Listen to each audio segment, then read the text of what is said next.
Hello and welcome to the Ireland on the Fly podcast about the people and places of fly fishing in Ireland.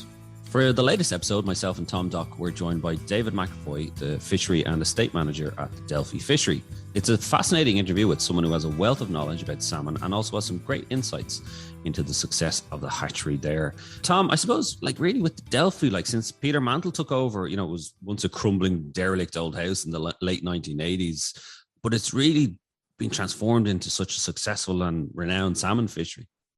Yeah, hi Darry. Yeah, it has. It's amazing. As you say, Peter Mantle took it over and the house itself was falling asunder at that stage.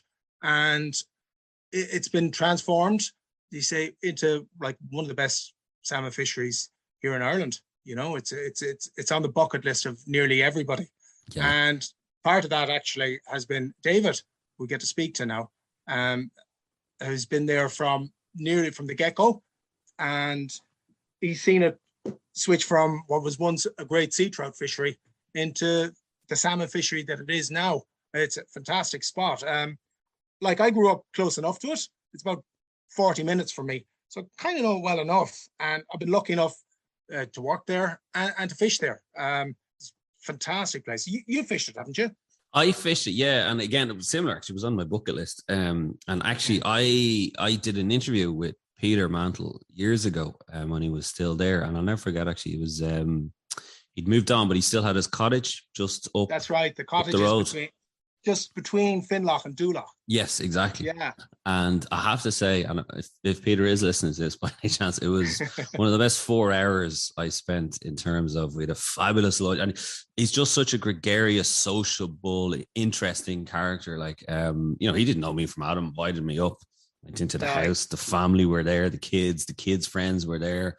We're all sitting around. It was like nearly a mini Delphi, we were all sitting around the table, brown bread, most delicious smoked salmon. It was, glasses of wine, and it was just, and then eventually we got on to the actual interview itself, and he just regaled me. That's the best way I could talk about, in terms of normally when you're doing interviews, you're kind of thinking of the interview structure and, I need this point and I have to get in here. And I for me, it was just, I just literally sat back and just enjoyed it. And I could see why Delphi became the success it was. And David McEvoy, in fairness, in the interview talks about that and gives credit to Peter's vision. I think that was it, because for me, and it's incredible what you mentioned, the collapse of the sea threat. So he took it over, and the amount of obstacles. There was one thing I got from the interview with him was, it seemed to be one obstacle after another. So he'd set this up, and then there was a problem. Might have been a problem with finance. There might have been a problem with the sea trout. Then at one stage, they discovered gold in the hills behind him. Right, I remember that. Yeah. And he thought there was going to be a gold mine, and then there was oh, no, we've got this rush. fish. Yeah, exactly. And then even what was it? There was another story, because he was saying the people were kind of who's this Brit come in into our area, and I'll never forget. He was telling me that this would have, because he was involved in financial journalism. Between whatever, he decided, he wanted a bit of salmon fishing in Ireland, because he used to come over and fish, and then obviously got an idea into his head, and that idea ended up becoming Delphi. But he tells the story that basically what he was able to sell a flat in London in the 1980s for, he was able to buy pretty much the fishery. Wow. When you think, that was recession hit Ireland, 1980s, sell a flat. Yeah, it was incredible. Absolutely incredible. So I just think what an incredible story. And I think you're right. You said it there. I just found him, he's very charismatic. And when I said I worked there, I was telling you, I used to beat there on the shoots years ago. And what I always liked about it on the final day, when we'd have our lunch before everybody went, everybody sat around the table, guns and the beaters, and Peter at the head of the table. Everybody was just, it was great. And that's one way I got to know David well as well, because David ran the shoots there, and they were great shoots, but they were ran very well. A fishery like that, it has its own atmosphere, I think, doesn't it? It's a bit like a restaurant. I think you go into a restaurant, if it's run well, people are enjoying themselves, people are happy. I always got that sense when I walked into Delphi. There was just a lovely atmosphere in terms of it was a proper angler's fishery, and really much so, don't you? As soon as you walk in, exactly, you just kind of know, and you get the feel. Yeah, and So I just think there was one last story actually from, I remember even, like Peter Mantle saying, so, you know, everyone from Prince Charles there, although he didn't fish, he said when he visited, this would have been in the 1990s, I think it might Yeah, have I been. remember that. Yeah, I And he remember was he was doing, there. Yeah. he was doing watercolor painting. And he said the poor army ranger guys stuck up in the hills, being eaten alive by the mosquitoes, having to protect Prince Charles. Like, and then he said, and then in years later, Martin McGuinness was there. Right.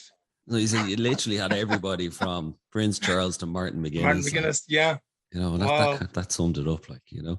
But look, I suppose we'll get on to the interview today anyway, with David McEvoy. And again, it's a fascinating interview, I found, just in terms of his information about the salmon and the hatchery. It just gives you real insights. And I think there's a lot to be learned from it. Even just even at the start, I think when he mentions how catching a spring salmon at this time of year, pretty much the west coast of Ireland is pretty much the best place. Place to go. Yeah. And funny, we're saying that because we never really thought of that, but you know, he just puts it out there why it is so, and you know, it stands to reason, you know, because a lot of other places aren't open. Yeah, 100%. Look, I think everybody will enjoy this interview, and I think you'll also get people get something out of it as well. So let's just hear first from David as he explains how the first few weeks of the season have gone so far. February was good. Good. We had 10 for the month of February, which is I suppose probably a bit above average for the last few years. It was, I suppose, 10 better than anywhere else in the country, really. The best February we had was 2001, when we had 28, one for every day of the month, right? I remember that particularly because my wife, who is Australian, used to do a bit of fishing as well in those days when she was working there, and we were actually living there. And she got a reminder, you know the way you get reminders on your phone? She got a reminder on the 14th of February that 21 years ago today, she got two springers in half an hour on the wind pool. I think they were 10.5 and 9.5, you know. That particular day, there were actually 4 caught. 3 of them were caught by staff. Sarah caught 2, and Michal Leiden from Tom had known from Cornamona there. Caught another one, but that was a bit of a freak. I mean, last year we only had 3, so like 10 is good. Quite often early in the year they tend to go in kind of batches, you know. You'll get kind of 3 or 4 in maybe 5 days, and then there might be nothing for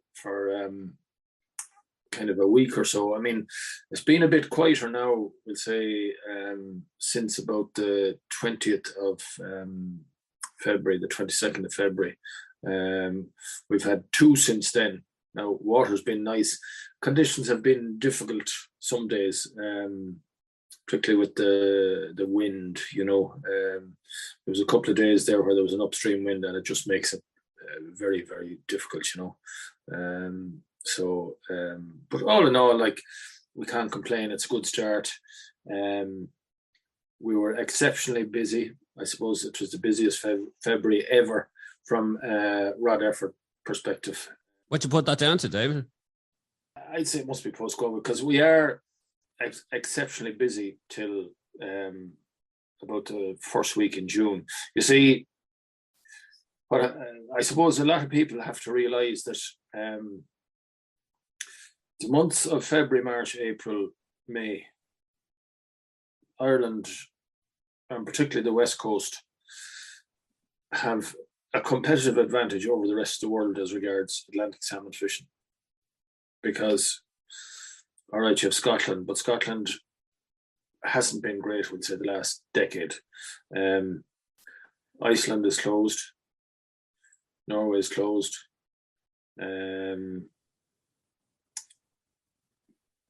The east coast of America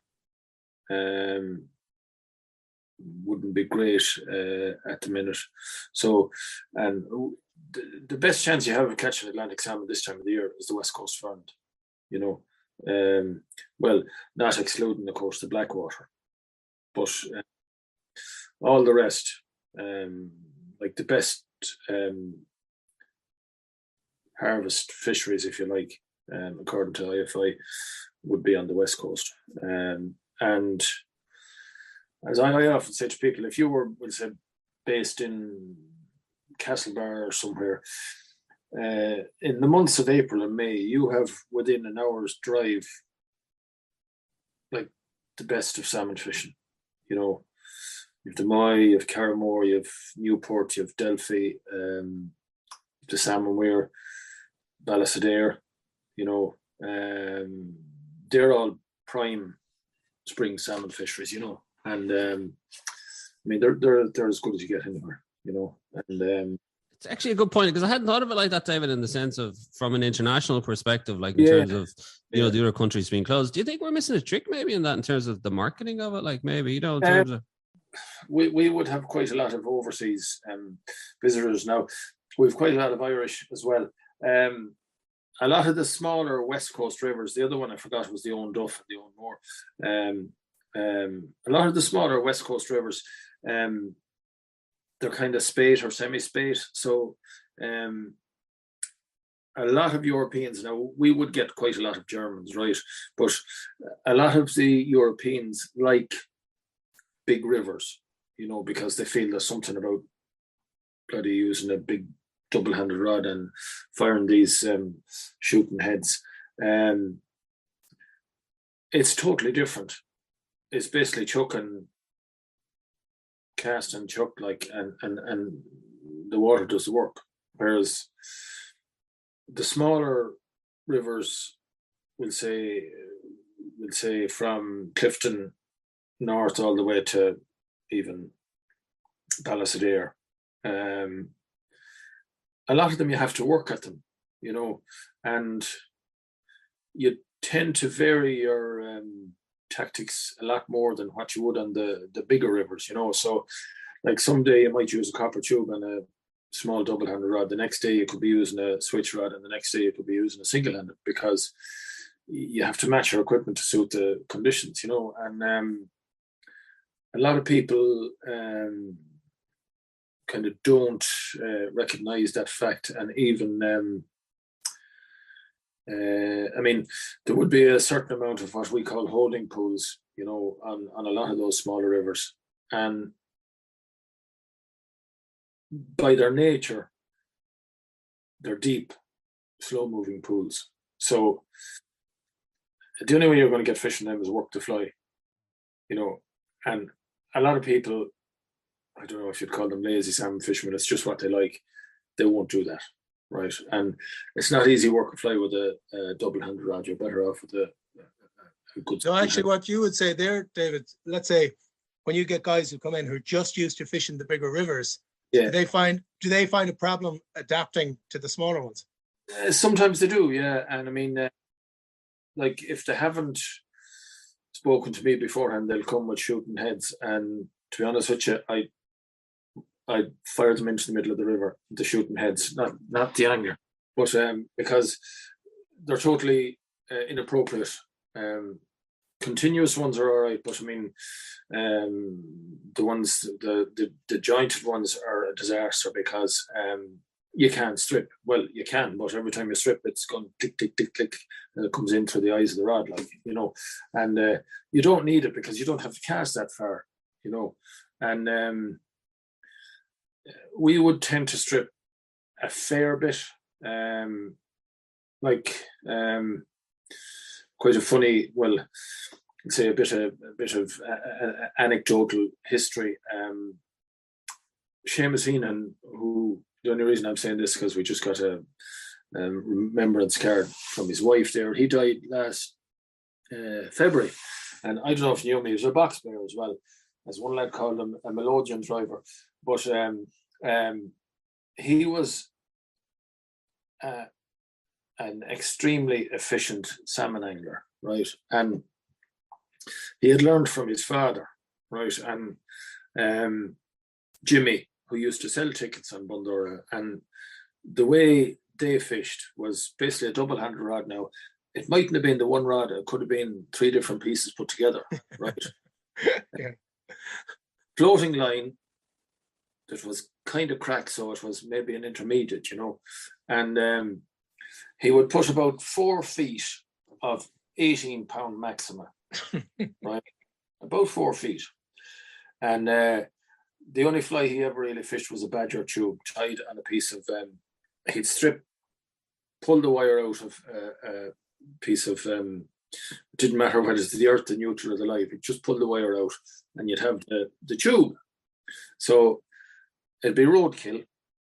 It would whip the badger hair on that, and now it'd be rough as you know what, and some fella as a shaving brush.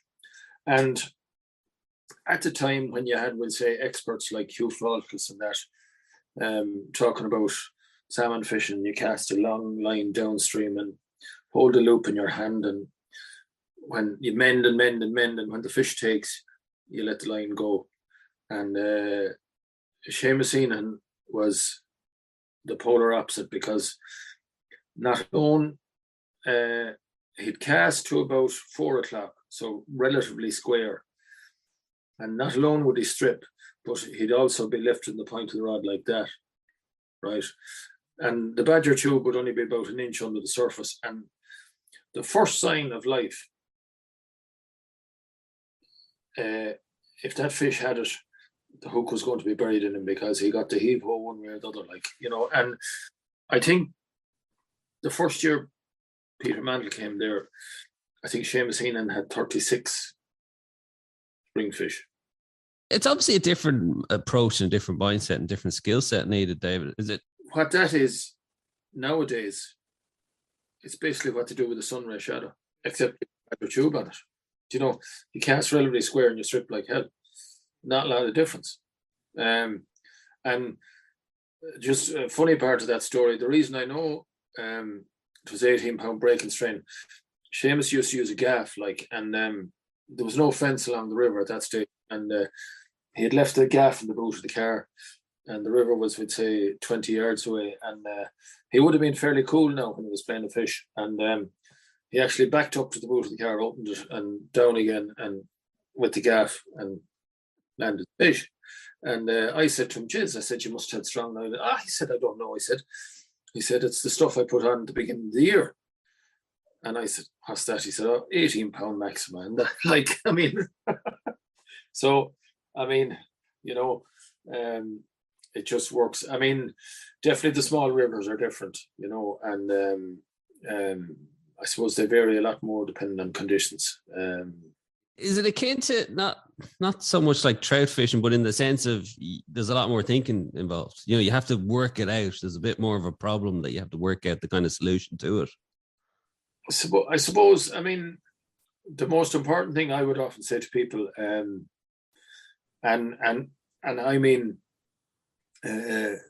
you would say this to, I don't know about yourself, but Tom would know now what I'm talking about.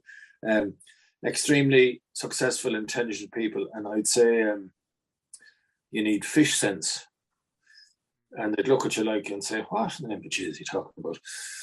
And I'd say to them, you have to think like a fish. Simple example would say the rock pool, which would be one of the favorite pools in it. A lot of people might try it again when they were walking up the road, right? But if a person was inexperienced, or they wouldn't even have to be inexperienced, 8 times out of 10, what would they do? They'd get off the road at the bottom of the pool and walk up the bank. Hello, the water is crystal clear. We put a kind of a ramp, and I remember when the lads were putting it in, they were going to put it halfway down, and I said, "Jeez, no," I said, "put it as far up as we can, because surely to God, if we put it too low down, so you see, the water in the Delphi system is extremely clear for a number of reasons. I suppose the geographical term is that they're paternoster lakes, right? Which all of you religious men, and you'll remember your Latin, means a rosary bead, right? So you have a lake, river, that's what they are. And so Dulac is 170 feet, so that's a big settling pond, right? And even though there's quite a bit of bog, most of it runs off rock. So the water tends to be extremely clear all the time. And the only time it gets dirty, if we get a strong east, northeast, or north wind, the lower end of Finlock is quite shallow, churns up, and that'll make it dirty. Or if we have a drought for 2 months, it'll be dirty. And particularly this time of the year, there's almost a greeny hue off it, and people who haven't been there before just are totally gobsmacked by the clarity of the water. And like, that's why you have to kind of, keep your distance, stay well back, because like it's only well, common sense, And it's the kind of fishery, you think, that takes a while to kind of maybe learn? Well, every fishery does. I mean, what I would say is most people would say, I don't know how much fishing experience you have, but would say Tom or myself would go to a river and have a fair idea, right, where to fish. And a lot of good anglers would. But there are always places that you won't know by looking at them.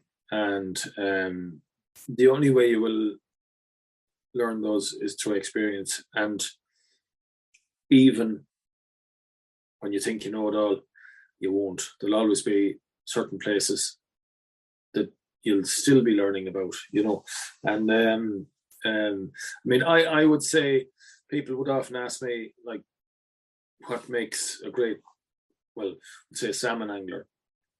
I would say the most important, right, you have a certain ability in casting, okay? Once you reach a certain level, I mean, certainly in the west of Ireland, it's of no benefit to be casting 50 meters, none whatsoever, all right? Like, once you reach a certain level, after that, I think knowing your water is probably the most important factor, right? And then I suppose the ability to change tactics, because I'm kind of the longer I'm at it, I would believe that salmon are kind of creatures of habit. Like, what we have to remember is they don't bloody eat, so how stupid is that in the first place, trying to catch fish that doesn't eat, because let's say there's a couple of pools where we can actually see the fish, and if you come along, we'll say, and put a fly in first, and they might move to it. The second time, they might go near it. Third time, no interest whatsoever. You put something different on, and you'll get a different reaction, right? By the time you get to later in the year, we'll say when they've seen 1,000 cascades, something. A fella Tom knows well, we'll say Jeremy. He came there. When he came there first, he tried rainbow tactics, and he cleaned up. Right, now he's an exceptional angler, but so he tried something that the salmon hadn't seen before, and quite often that will work because it's something different for them, And I mean, you even see, we'll say, on the bigger rivers, we'll say, where they allow spinning or shrimping or that. By the time you get to kind of September, shrimp is no better than a fly, because they've seen so many of the things that, they're not really bothered by it, or interested. I suppose, knowing the water is probably the most important thing. And then the other thing is, that will vary certain conditions in certain pools, and I'm sure that you would find it the same on the lake, that if you get a wind a certain way, or the other thing is you might look at a pool and you know instinctively that it looks fishy. Like Paddy Heenan, one of the old gillies in Delphi, used to have an excuse for every day, and because we have a little picture of him, and it has all the excuses. And then the last one is, and some days Paddy would say, "Today we'll catch fish," you know. You nearly know by looking at it, you know. What is it, David, about Delphi that is so renowned about it? Like, is it the location, the scenery, the fishery? Is it a combination of everything that just? It's a combination of everything, I think, you know. It is, like, I mean, I suppose it's, I mean, I suppose Delphi is lucky in that after the sea trout collapse, we were lucky enough to start ranching, and we're still at it, right? And I should say successfully ranching, okay, which is you know, without it we'd be lost, because I mean, like all the fisheries in Connemara, like they were fabulous sea trout fisheries. I mean, for those who didn't fish them or who haven't fished them in their prime, I mean, every now and again you get a kind of a blip, you know, and but I mean, what we had before 1985 is actually, I mean, it'd literally blow your mind now as to how good it was, you know.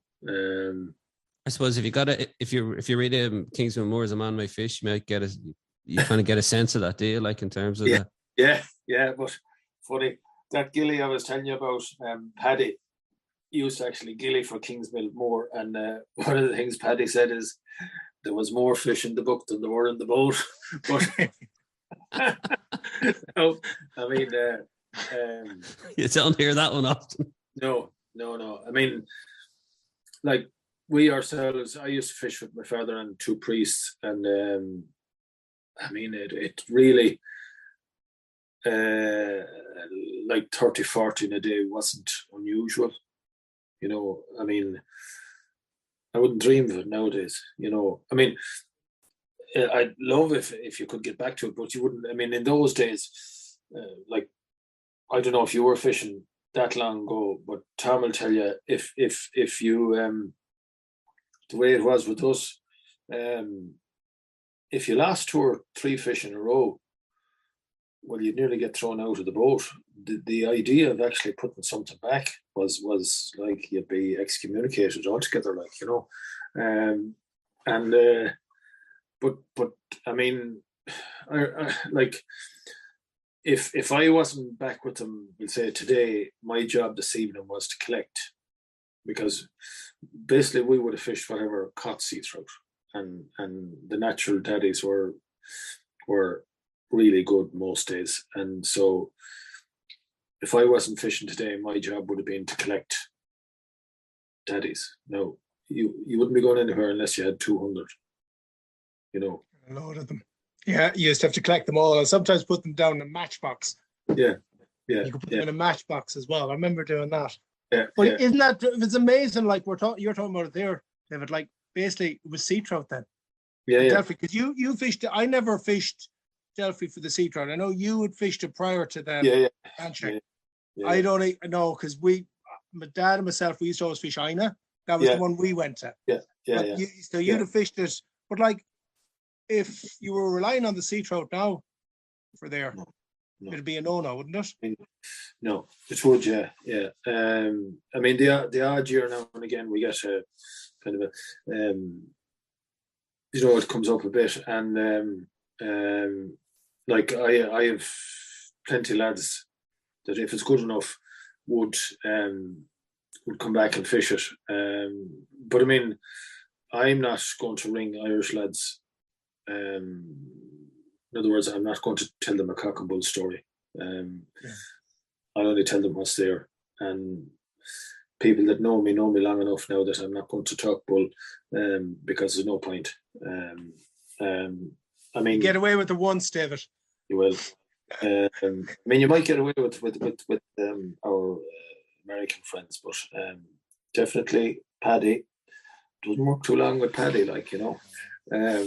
But no. So then, once they, I mean, the ranching thing was kind of, I think it was a combination of Peter Mantle, bearing in mind that he had like transformed the place from a rundown, as you said, a rundown derelict building into like a fabulous country house, right? And the cottages as well. And then it was extended. But before that, basically, he was in talks with, I think there may have been help from some of the German shareholders as well, and Ken Whelan or the Marine Institute, I think it was the SRA then, Salmon Research Agency, and Department of the Marine, which would have been, I think, John Brown at the time. And so I suppose it was kind of seen as a way of, I suppose, kind of allowing for the demise of the sea trout, if you like. And so when that was started, it was, I mean, the main man that set it up there was Martin Butler. He was there at the time. I wasn't there. And when did you come in, actually? Sorry, not 92. When did you come in? 92. So Martin, it was Martin there first. That was at the start of the hatchery, yeah. Yeah. And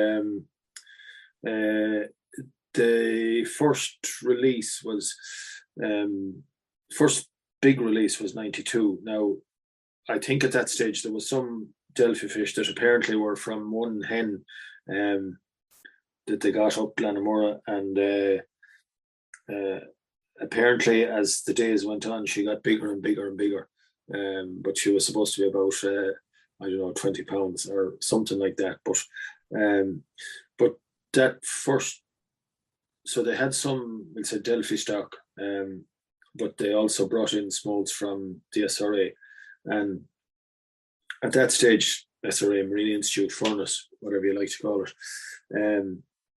they would have been a line-bred, ranched strain, extremely successful, right, for one sea winter, right? I mean, if you get the terms right, anglers will call them springers and grills.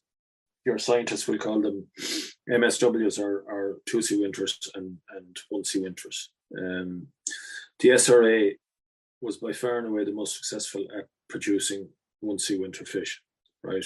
Now, the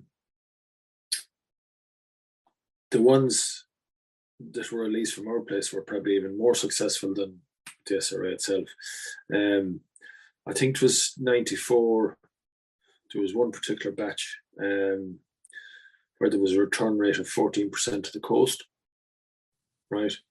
Bearing in mind that I think the return rates for this is from the smolts, the outgoing smolts in the early 80s on wild fish was about 20%. They reckon now it's down to between 3 and 5%.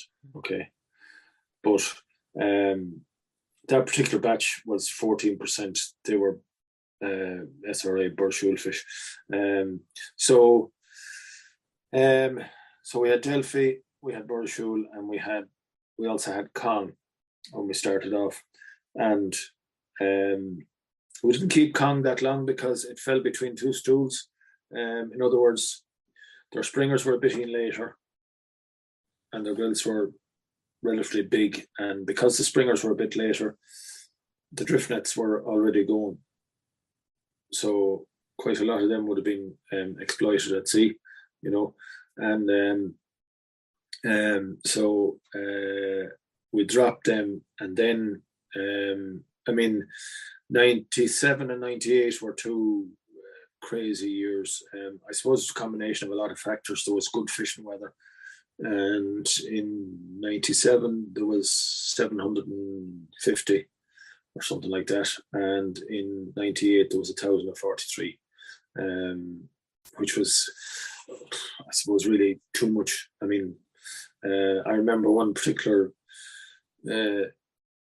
Cololian gentleman who was a tea planter in Kenya came up, and I think he had 5 or 6 fish in an afternoon in the river, and he said, "It's like bloody mackerel fishing," he said.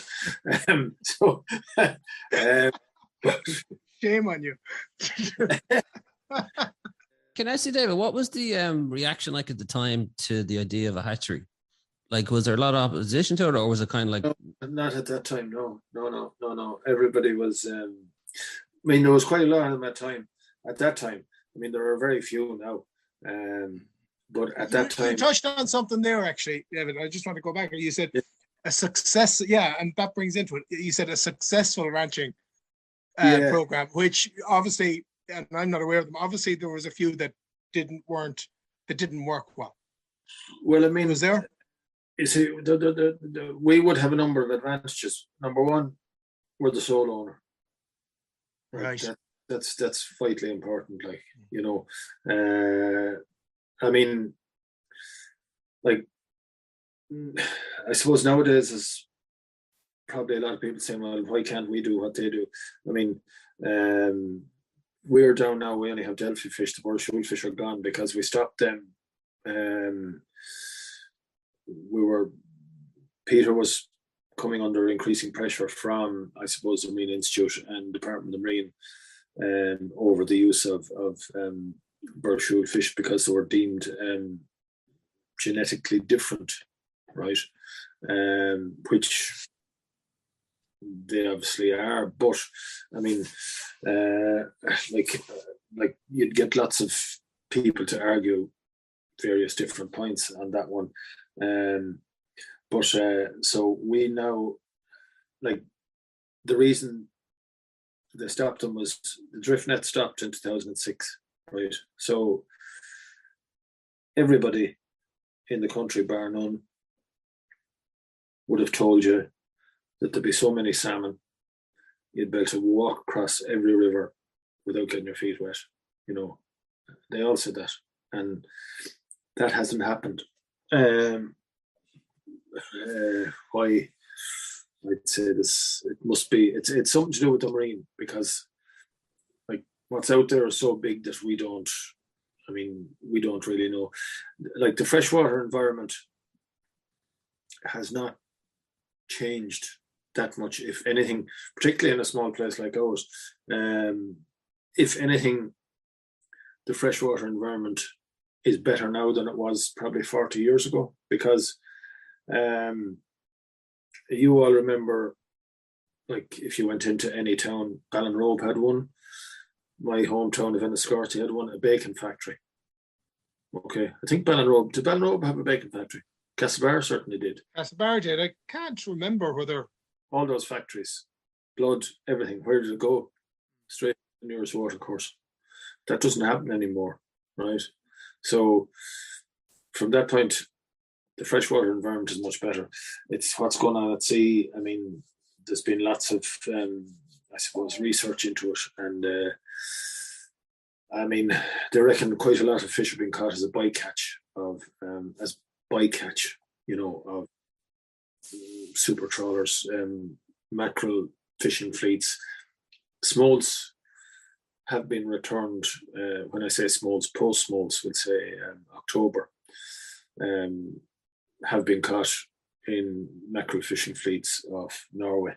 You know, so that happens. But we're down to the stage now where we only have Delphi fish. So we have 1 sea winter, 2 sea winter. Okay. And if we want to produce 2 sea winter fish, I don't say we have to, but we're far better off using 2 sea winter broodstock, and grills the same, you know. But and what a lot of anglers don't realise is that 80% of 2C winter fish are actually female, right? Grills would be about 65% male, okay? Because when we were crossing in the hatchery, our grills would be 1-to-1. In other words, one male, one female. With the multi-C winter or 2C winter, we'll use one male for 4 females, because that's your 80% ratio, okay? But definitely, and the cutoff point we would find is 80 centimeters for male, right? The fish has to be over 80 centimeters to be a spring fish or a 2C winter, and about 70 for the female. Now, just a small example, you will get under that. Like, I remember one year we had 2 fish of 78.5, all right, and one of them was 10.5 pounds, okay, one was 9.5. The one that was 10.5 was small head, extremely pretty. The 9.5 pound fish had a big head, ugly looking yolk, and well, we knew, no, they were both tagged, but I basically would have told you by looking at them. The 10.5 pound fish was actually a 1C winter or grills, right? You know, what you have to remember is the 2C winter or spring fish will have been in the freshwater 3 or 4 months longer, right? And the other thing about the 80% female, you cannot tell. I wouldn't even tell by looking at a fresh salmon whether it's male or female. I'd make a good guess at it, but just because it has a kite down here, that does not mean it's a male, because 80% of them are female.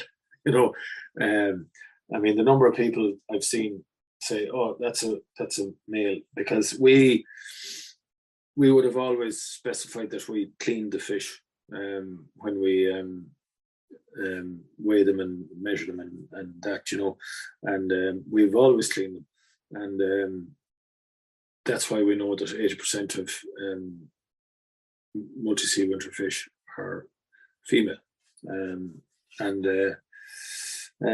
so, but that was it. And like, it's still, we're still, like, if we didn't have the hatchery, we'd be lost. I mean, we have 11 fish caught now, 10 of them are ranched.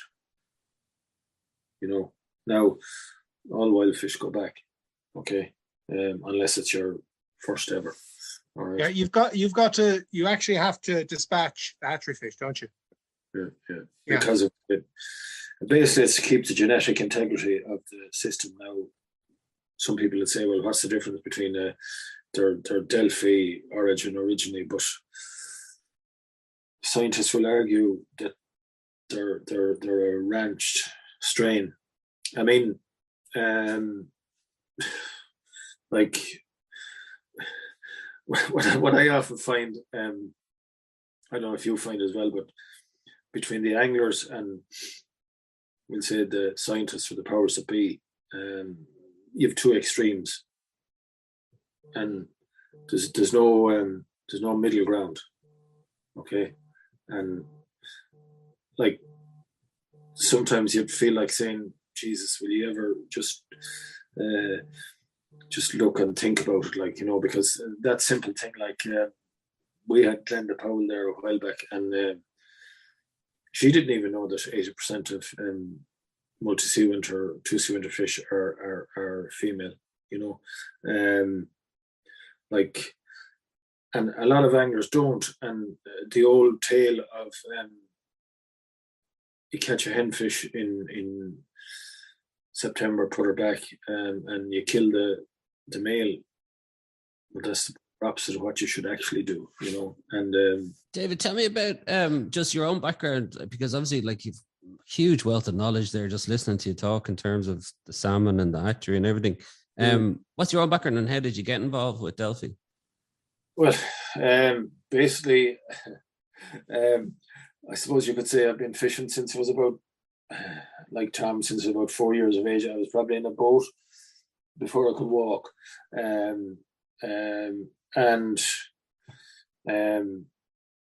My father was originally from Galway, but he had an aunt who was a Somerville who lived at the ferry bridge, right? And they used to actually run the ferry. And he had an uncle then that actually built the ferry bridge. But so he used to spend his summers at the ferry bridge with this aunt, Somerville.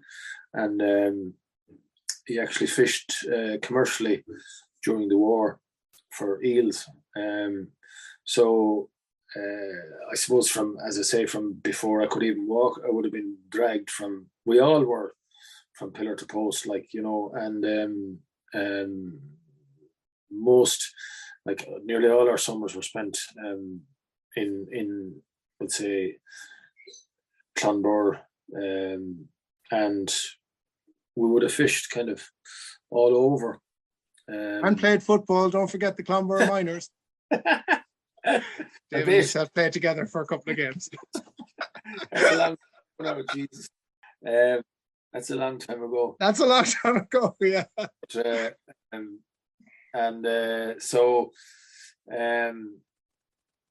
mean, I would have loved the fishing, and I basically I did a degree in business management, and went to France then for a few years, and I came back to Ireland, and I was looking for kind of work, and I had done a couple of summers in Delphi. Well, I knew it well from the time we were fishing it, you know, and I'd done a couple of summers there in '87 and '88, and Peter was looking for somebody for the summer in '92, and I started, and I'm there since. So did I have any knowledge in as regards hatchery? No, but you just pick it up as you go along, and would have got a lot of you know, advice from different people and that, you know. Let's say Martin was there when I was there, Mike Lydon was there. He would have known a lot, and then we would have got quite a lot of help from the Salmon Research Agency or Marine Institute, Deirdre Cotter particularly, and Tom McDermott on the tagging. And I mean, a lot of things on the hatchery side you would learn kind of as you go along, you know. But I had to say, do you think, David, like I remember having met Peter Mantle, done an interview with him, and I spent a couple of hours in his company, real larger than life, gregarious character, that you really get that sense of like he drove that vision of Delphi that he had. Yeah. And like, you know, every obstacle, whether it was the sea trout collapse, whatever, the gold mine appearing behind, whatever, any potential, he just had this larger than life kind of approach to things that, like, would Delphi be where it is today, or would, you know, if it wasn't for somebody like Peter's vision? No, definitely not. You know, no, it wouldn't. I mean,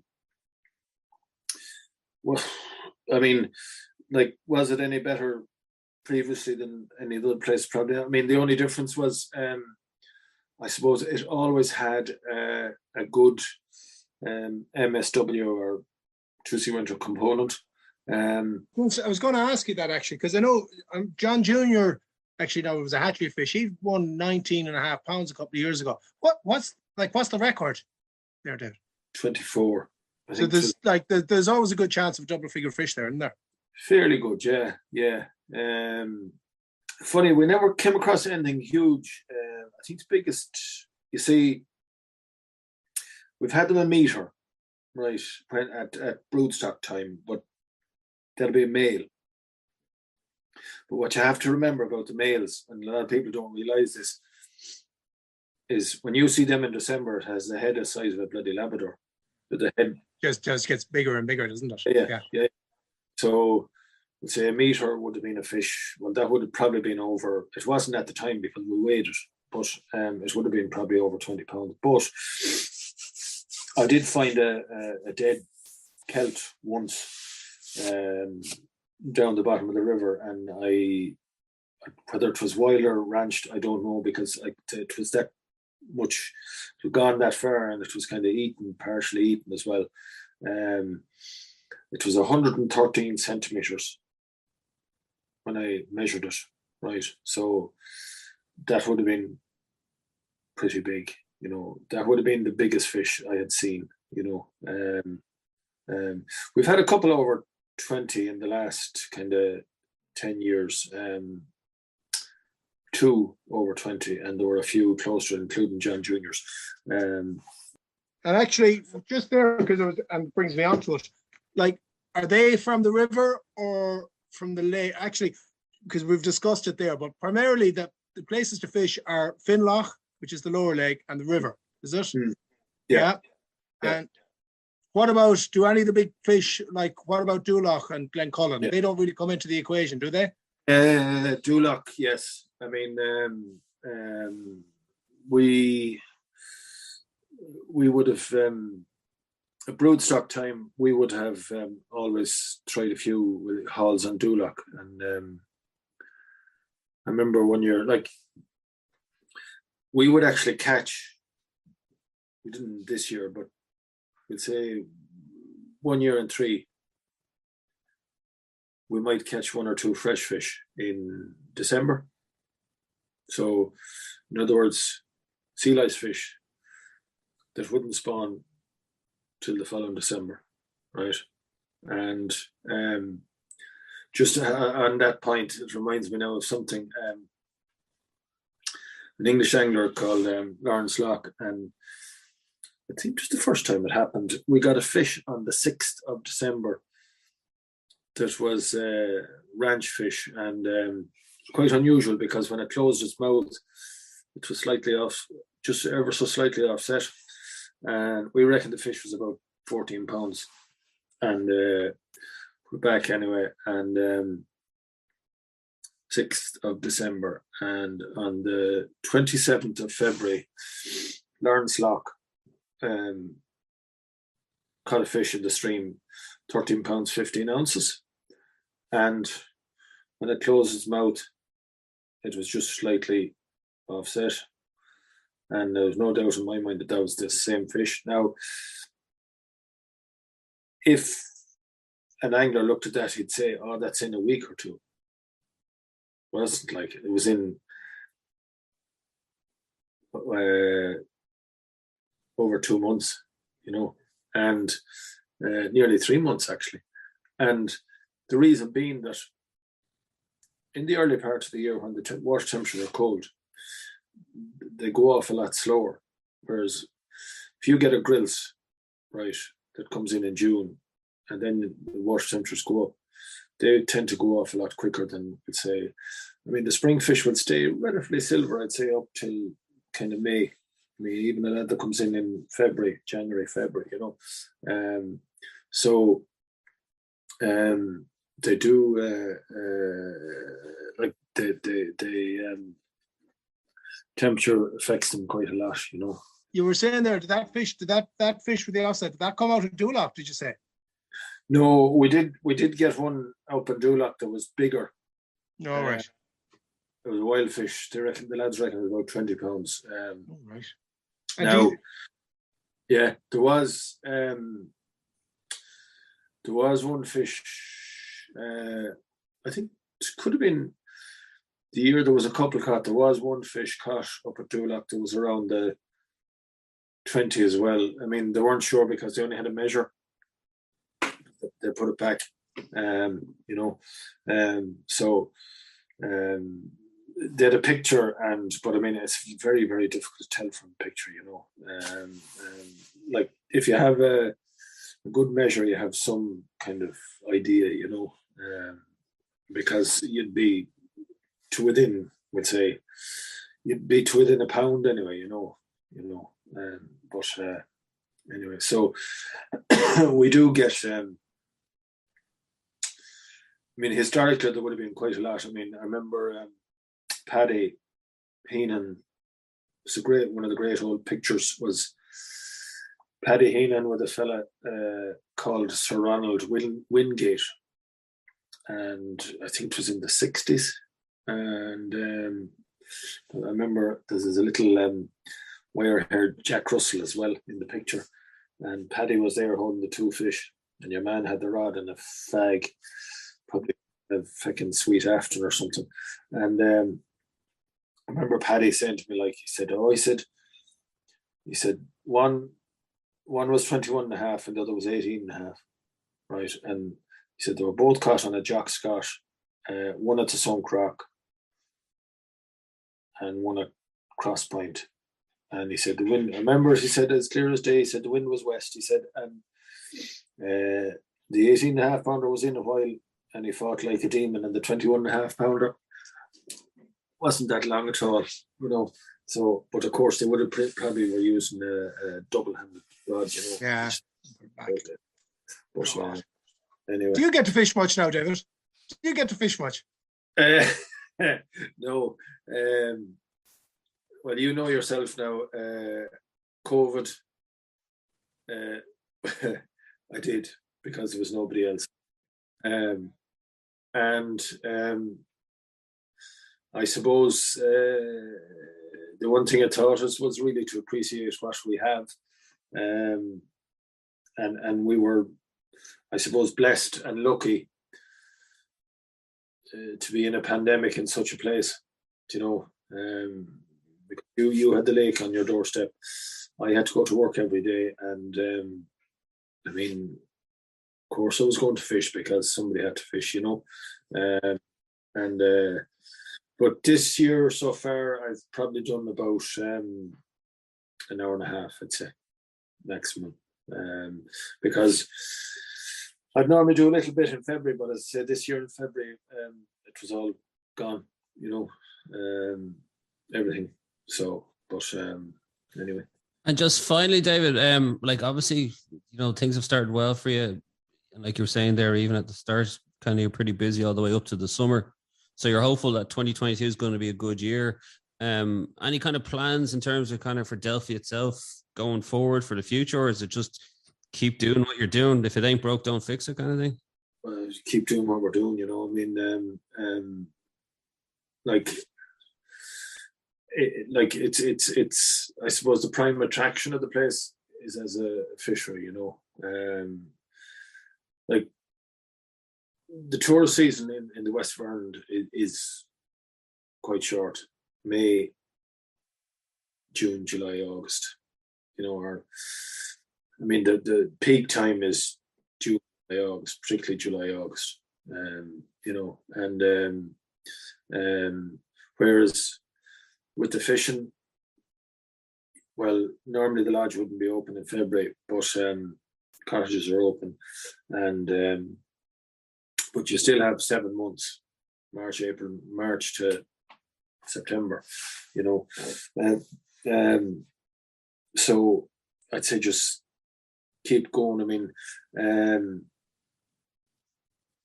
if we can still produce the fish, you know, the way we are, I mean, that's good enough, because people will say to you, "Oh, you need to market fishing," but the only thing that markets fishing is fish.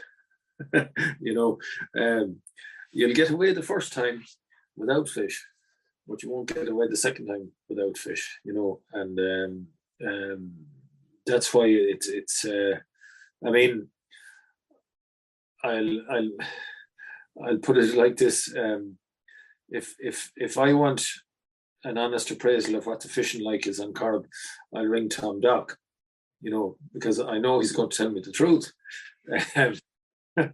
You know, if somebody says to me, "What's the fishing like there?" I mean, when you're at it that long, you'll know certain people, and you'll ring them, and you'll get an honest answer, because I'm not going to tell somebody lies just to put money in my pocket, because that'll only come back and bite you, Well, look, you don't need any lies anyway, judging by the numbers that keep coming back anyway, David, thanks a million for joining us, and continued success for the season to come. Thank you very much.